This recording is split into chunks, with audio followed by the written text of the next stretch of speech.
जर कामगार मंत्र्यांनी जे काही म्हटलेलं आहे कामगारांना भिकारी या शब्दाचा तीव्र निषेध आम्ही या ठिकाणी करतोय। कारण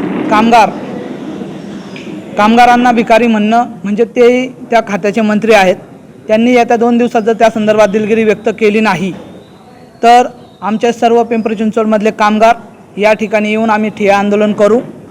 याचं मी त्यांना एक या ठिकाणी निवेदन देतोय। दुसरी एक गोष्ट, जर ह्याच्यावरती योग्य तोडगा निघाला नाही आणि त्यांनी त्याच्यावरती दिलगिरी व्यक्त केली नाही, नागपूर अधिवेशनामध्ये सगळ्या मंत्र्यांना, कारण एखाद्या मंत्र्याचं स्टेटमेंट हे राज्याच्या पूर्ण मंत्रिमंडळाचं स्टेटमेंट धरलं जातं भारतीय संविधानानुसार, त्यानुसार ते सगळ्यांचं स्टेटमेंट आहे का हे विचारण्यासाठी त्यांना घेराव घालू आणि याच्याविषयी जाब विचारू।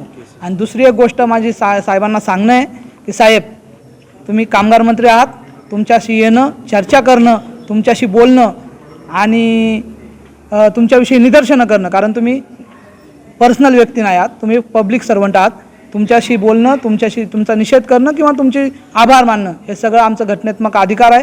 त्यानुसार आमची लोक येऊन या ठिकाणी कामकाज करत होती। तुम्ही ज्या केसेस कामगारांवरती दाखल केलेल्या आहेत, माने साहेबांवरती दाखल केलेल्या आहेत, त्या तुम्ही जर विड्रॉल केल्या नाही तर सर्व कामगारांच्या वतीने पुणे जिल्ह्यामध्ये लाक्षणिक अमरण उपोषण या ठिकाणी केलं जाईल। त्यामुळे आम्ही तुम्हाला विनंती करतोय त्या केसेस आपण माघार घ्यायला लावा, कारण जर 144 कलम तुम्ही लावलेलं होतं तर त्याची कल्पना तुम्ही सर्वांना द्यायला पाहिजे होती। त्या संदर्भातली कल्पना तुम्ही कोणालाही दिलेली नाही आहे आणि त्या संदर्भात तुम्ही हे करावं अशी मी तुम्हाला आमच्या सर्व संघटनेच्या वतीने विनंती करतोय। आणि जर ह्याच्यावरती योग्य तो तोडगा काढला गेला नाही तर 27 जुलैला 27 नोव्हेंबरला आमच्या सगळ्या युनियन संपावरती जाणार होत्या, पण काही वेळ सरकारला द्यावा, मराठा आंदोलन चालले त्याच्यामध्ये सगळ्यांना सरकारने सकारात्मक विचार करावा म्हणून आम्ही ते स्थगित केलेलं आहे।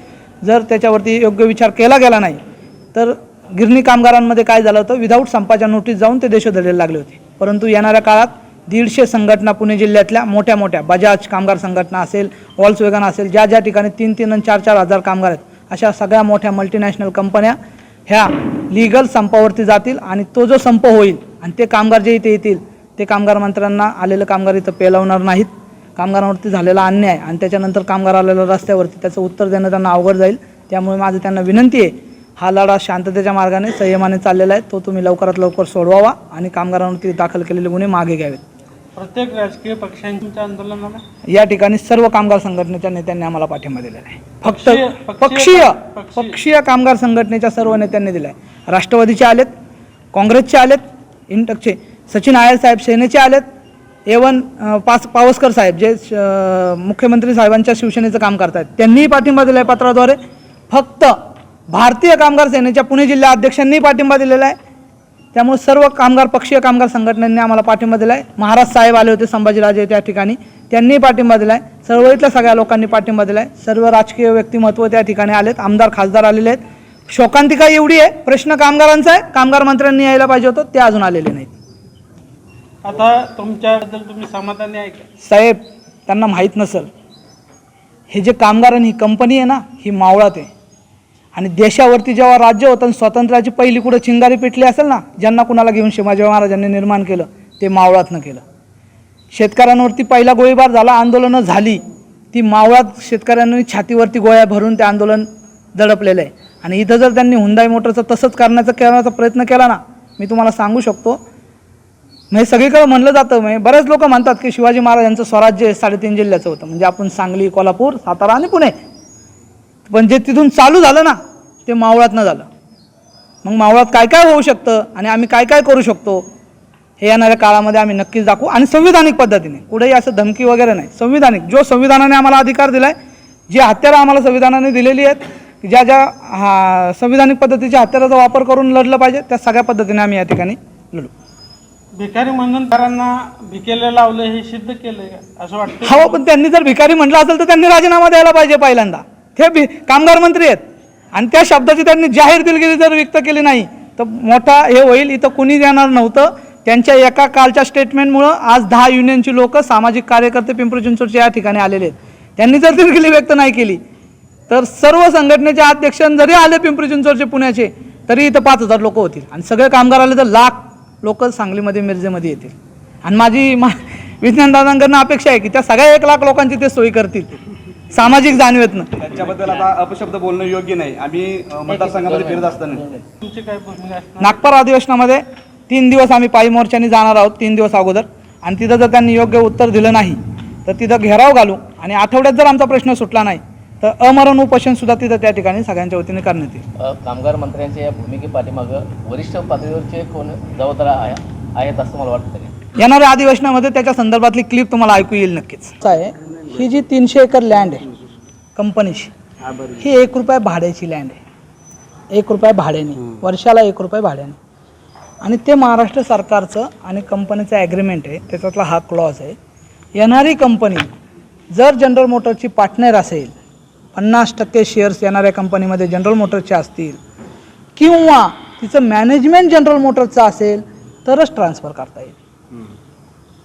म्हणजे कंपनी बंद आहे का? कंपनी बंद नाही ना, कारण कंपनी जर बंद झाली तर तुम्हाला जागा नाही विकता येत.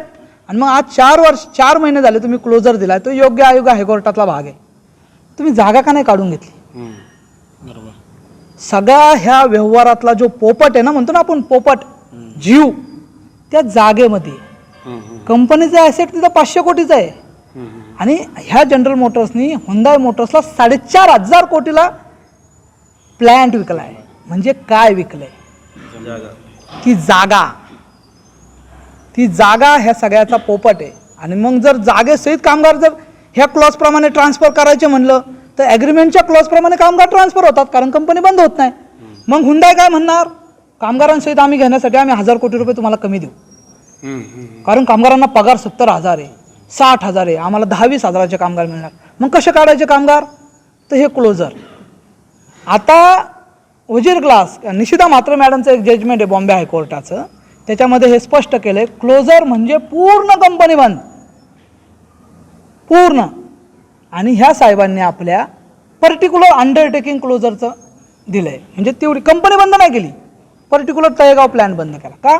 तर ते बंद केलेलं ॲसेट जनरल मोटरच्या मालकीचं राहावं, आणि आता हुंदाय त्याच्यात 50% पार्टनर व्हावी, हा त्यातला विषय. आणि दुसरी गोष्ट मला साहेबांना सांगायचं आहे, मी त्यांच्यापेक्षा वयाने बारीक आहे, पण आता कामगार म्हणून अधिकाराने सांगतो. अण्णाभाऊ साठेंचं वाक्य आहे, ही पृथ्वी शेषनागाच्या फणावर नाही तर कष्टकऱ्यांच्या कामगारांच्या तळ हातावरती आहे. आणि माननीय साहेबांनी, आम्ही सगळे जे आलो आहे ना, तर त्याची येणाऱ्या 2 दिवसात जर साहेबांनी जाहीररित्या दिलगिरी व्यक्त केली नाही तर त्याचे गंभीर परिणाम आम्ही वेगवेगळ्या पद्धतीने आंदोलनात निर्माण करू. कारण त्यांनी राज्याचे कामगार मंत्री असताना आंदोलनाचे विविध प्रकार असतात, धरणे आंदोलन असतं, साखळी उपोषण असतं, भीक मागो असतं, वेगवेगळे प्रकार असतात. तर आमची लोक इथं भीक मागो आंदोलन करत होते.